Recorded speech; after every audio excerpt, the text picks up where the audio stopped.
So let me say this about what I said about not wanting to let old guys see stuff I was doing because I knew they was going to criticize me for it.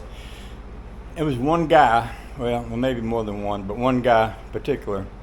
Gene McKinney, he lived in Lithia Springs, Georgia. He built some beautiful rods. He built a Model A sedan. He took a four-door sedan, cut out the front section where the front door was and turned it into a shortened two-door. I don't know if you'd call it a coupe or not because it was a sedan body, a square box body, but the back end came down right over the rear axle, and he drove that car all the way to Arizona to some big show they were having, and he swapped it to a guy for a 34 Ford with a flathead V8 that had won a trophy for the fastest car in 1953 or something like that. But I mean, he was just an awesome, talented guy.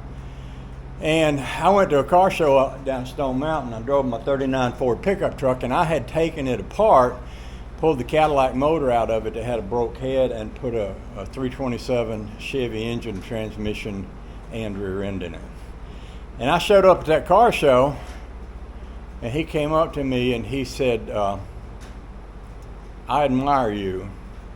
I drove by your house yesterday, and that truck was in pieces, and between then and now you put it together and drove it to the car show, and I admire anybody that can do that. Now here's an old guy complimenting me, a young guy, for something that I had done, even though I was young and insecure and didn't have a lot of confidence in myself. That gave me a lot of confidence, but it also made me realize how nice some of these old guys could be. Anyway, I'm just saying that because I was talking about Shamar a while ago. Shamar, I took Shamar for a ride in this thing. I gave him a camera, let him shoot stuff. Us old guys, if we sort of take some of these young guys under our wing and help them get started, it can be hugely good. It can be a hugely good thing, not only for them, but for us and for this hot rod sport.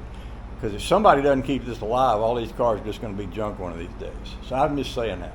Now, having said that, I've decided I'm going to cut out a section of this floor down here. Let me get my flashlight. Where did I put my flashlight? Oh, I thought I had it right here. Here it is. Okay. So,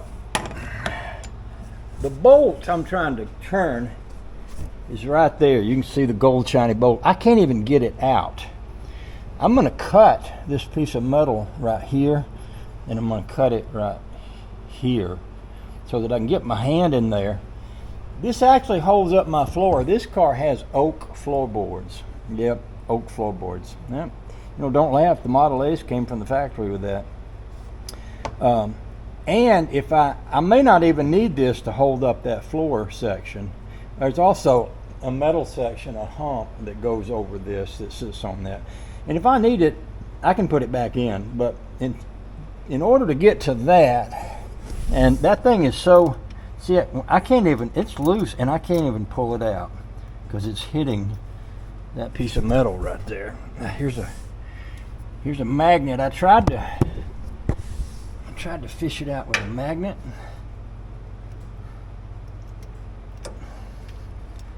I can't even get it to come out past that little knobby thing that's sitting right in there. See, there's a piece of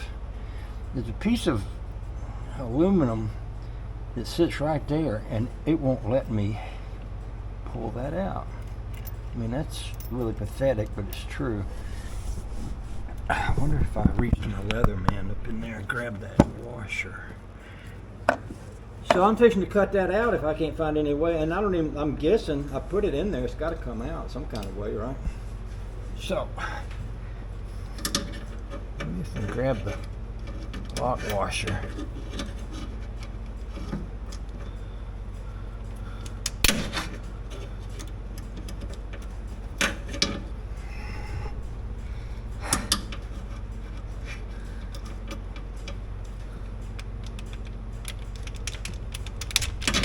Hey!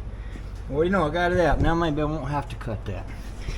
Because what I think I'm going to do is get me a long, I've got a bolt like this that's, a few inches long. And what I might try to do is just see if that bolt will slip in. If it will, I'll put a nut on the side of the shaft, screw that bolt in, and then turn that nut to tighten it up. Let's go up there and get that. Let's go up there and get that long bolt. It's up in the garage. But anyway, keep that in mind what I said about kids and old folks. If you are a young folk, if you're a young folk, you're interested in this stuff, don't hesitate to ask old guys to help you, because they will. It's just like Don helping me right now with this air conditioning. Don's older than me. He's 82. But I'm learning stuff from him, and he's happy to be helpful, and he's happy to teach. So y'all keep that in mind. All right, let me go get a long bolt. We'll see if we can make that work.